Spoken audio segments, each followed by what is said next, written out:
Hola, hoy quiero hablarles acerca de los instrumentos de la música colonial. En la música de la colonia nosotros encontramos principalmente tres vertientes que la forman. Primero está la música precolombina, que es aquella de los pueblos que ya vivían aquí antes de que llegaran los europeos.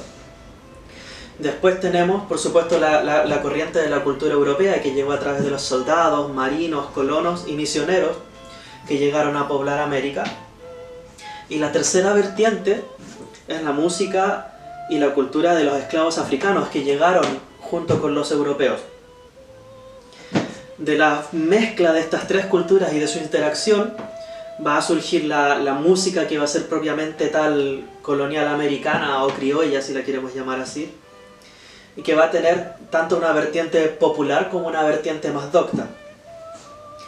Nosotros vamos a saber acerca de los instrumentos que existen en este periodo gracias a las referencias escritas, a lo que se narra en los libros, gracias también a los instrumentos que sobreviven, que han sido preservados, o a los restos arqueológicos de ellos, y también a la iconografía, que es en lo que nos vamos a enfocar más hoy día en hablar. De los instrumentos del mundo más popular, nosotros tenemos, por ejemplo, la aparición frecuente de las guitarras, como la que tengo aquí a medio armar.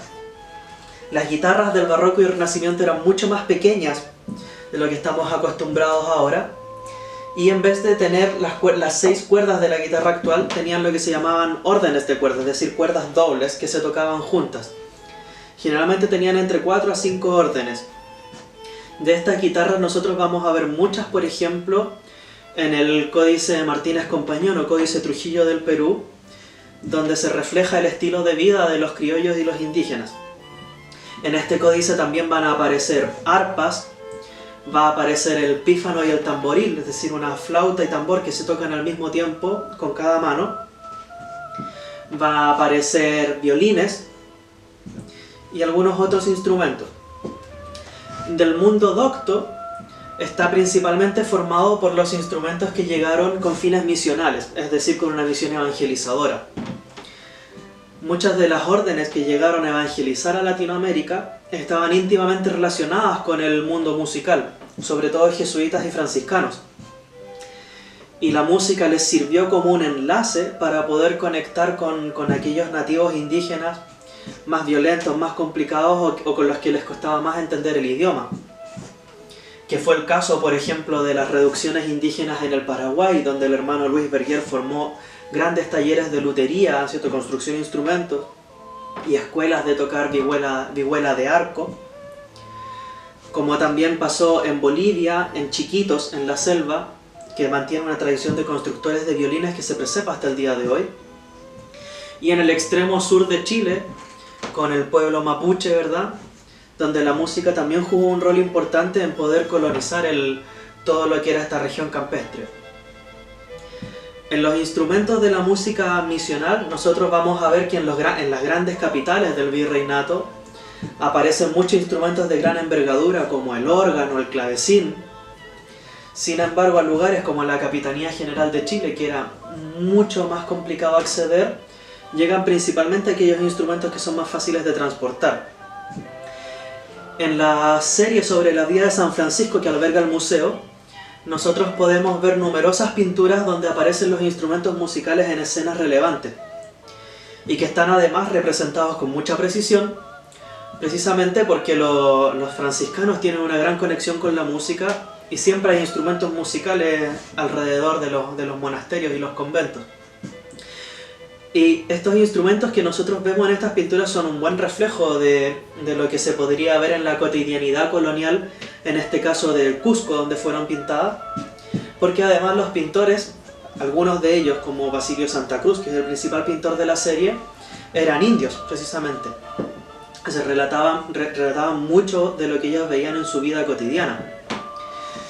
En algunas pinturas de esta serie nosotros vamos a encontrar instrumentos como la vihuela, que aparece, ¿no es cierto?, en la escena de Francisco enfermo, que también se le llama el ángel de la vihuela, donde está Francisco acostado al lado de la cama, ¿no es cierto?, agonizando, y al centro de la escena está un gran ángel alado, tocando este instrumento que es similar a la guitarra. También tiene órdenes dobles, tiene 6 órdenes dobles, es un poco más grande, pero su principal diferencia con la guitarra es más bien un asunto cultural. La vihuela siempre está ligada al mundo de lo docto, mientras que la guitarra está ligada al mundo de lo popular, porque la guitarra estaba pensada para ser rasgueada, mientras la vihuela estaba pensada para ser punteada, tocando las cuerdas de a una con los dedos. Un sonido mucho más suave y refinado. También vamos a ver que en estas pinturas, en la misma pintura de Francisco Enfermo, arriba, ¿no es cierto?, hay un querubín tocando el violín también. Estos instrumentos van a volver a repetirse en otras pinturas de la serie, relevantemente, por ejemplo, en la escena del triunfo de la Virgen y San Francisco, donde vamos a ver de nuevo que abajo de la Virgen, ¿verdad?, hay ángeles tocando la vihuela de mano nuevamente, y también una vihuela de arco, que es un instrumento hermano de la vihuela de mano, pero que se toca con un arco como un violín. Vamos a ver nuevamente también querubines tocando arpas, violines, y también en otras pinturas van a aparecer laúdes y otra serie de instrumentos. Todos estos instrumentos en su gran mayoría desaparecieron o se transformaron en otros instrumentos que persistieron hoy en día a través de las tradiciones folclóricas y fueron resignificados. Ejemplo de ello tenemos, por ejemplo, el charango en el mundo andino,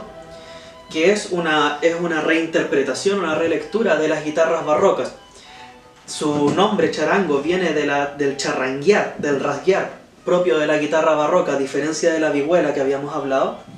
Y además conserva todavía los 5 órdenes dobles que la guitarra barroca tenía en esa época, y la afinación reentrante, que es esta característica donde las cuerdas no están ordenadas de la más aguda a la más grave, sino que están desordenadas. En Chile nosotros vamos a tener, por ejemplo, la presencia del rabel chileno, que es un instrumento de cuerda frotada que se toca entre las piernas, con una forma muy similar a la de los violines que pudimos ver en la serie San Francisco, y a los que vamos a ver en muchas otras pinturas, y también la técnica muy similar a la de las vihuelas de arco, en cuanto a postura y al uso de la mano.